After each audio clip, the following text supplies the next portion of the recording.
Shalom,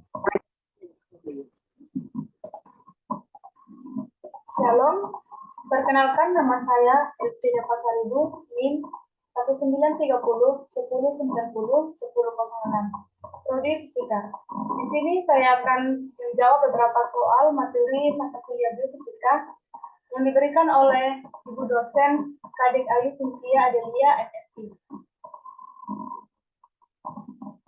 Di mana soalnya yaitu yang pertama, bagaimana pengaruh gelombang bunyi terhadap tubuh manusia?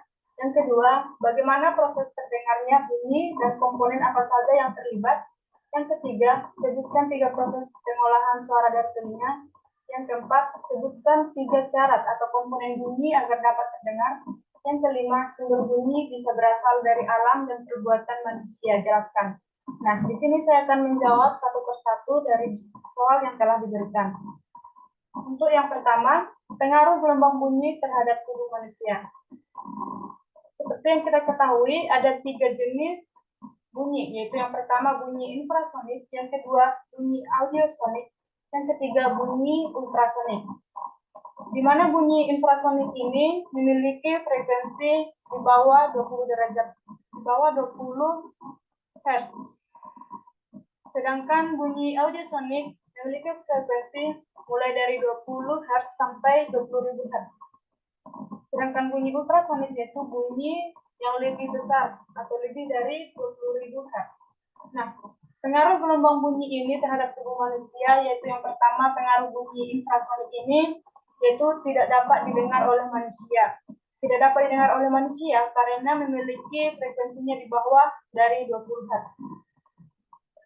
Sedangkan bunyi audiosonik pengaruhnya yaitu dapat didengar oleh manusia, yang dimana bunyinya itu memiliki frekuensi dari 20 Hz sampai 20.000 Hz. Sedangkan bunyi ultrasonik yaitu bunyi yang tidak bisa diterima oleh telinga manusia, atau apabila kita mendengar bunyi lebih dari 20 Hz, maka telinga kita akan terasa sakit.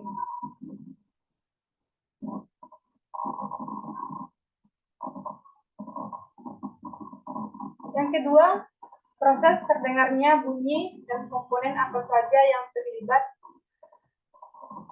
di dalam telinga. Nah, dapat kita lihat pada gambar.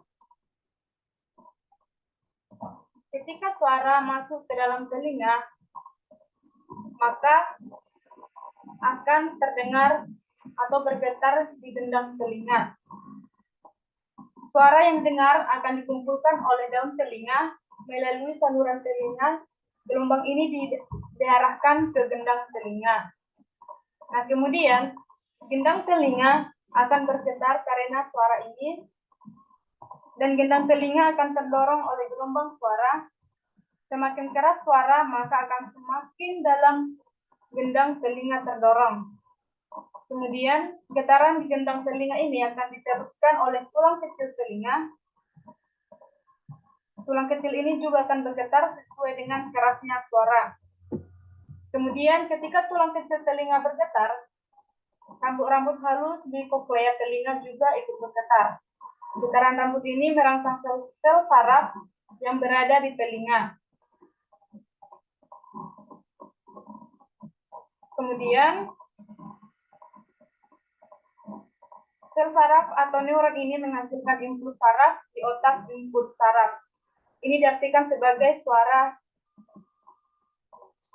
oleh sel otak. Nah, bisa kita lihat seperti bagannya, yaitu seperti gambar yang ada dalam slide. Suara masuk ke dalam telinga, kemudian didorong ke gendang telinga.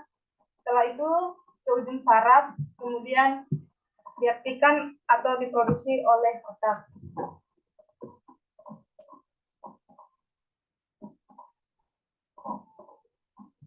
Yang ketiga yaitu sebutkan 3 proses pengolahan suara dari telinga. 3 proses pengolahan suara dari telinga ada 3, yaitu 1 telinga bagian luar, yang kedua telinga bagian tengah, yang ketiga telinga bagian dalam. Telinga bagian luar itu dapat kita lihat dalam gambar seperti dalam slide, itu ada 2, yaitu daun telinga dan saluran telinga. Sedangkan bagian telinga tengah ada 3, yaitu tulang sanggurdi, gendang telinga, dan juga tulang landasan.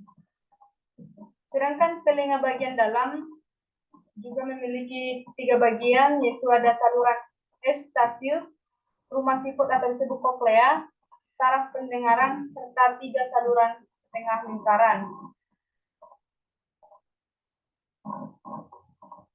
Nomor 4, sebutkan 3 syarat atau komponen bunyi agar dapat terdengar.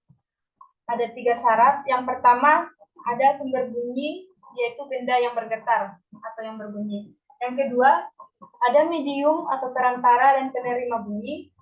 Medium bunyi berupa benda padat, cair, dan gas. Yang ketiga, bunyi memiliki frekuensi antara 20 Hz sampai 20.000 Hz, seperti bunyi yang bisa didengar oleh manusia dengan frekuensi 20 Hz sampai 20.000 Hz. Yang kelima, sumber bunyi bisa berasal dari alam dan perbuatan manusia. Jadi sumber bunyi itu berasal dari 2, yaitu bunyi yang berasal dari alam atau bunyi buatan. Bunyi alam ini yaitu bunyi-bunyian yang dihasilkan oleh suara alam, sedangkan bunyi buatan adalah bunyi yang dihasilkan oleh manusia. Bunyi alam itu contohnya seperti petir, suara ayam berkokok, atau suara yang lainnya yang berasal dari alam. Sedangkan bunyi buatan manusia seperti gitar, piano, dan lain sebagainya. Sekian yang bisa saya sampaikan. Terima kasih.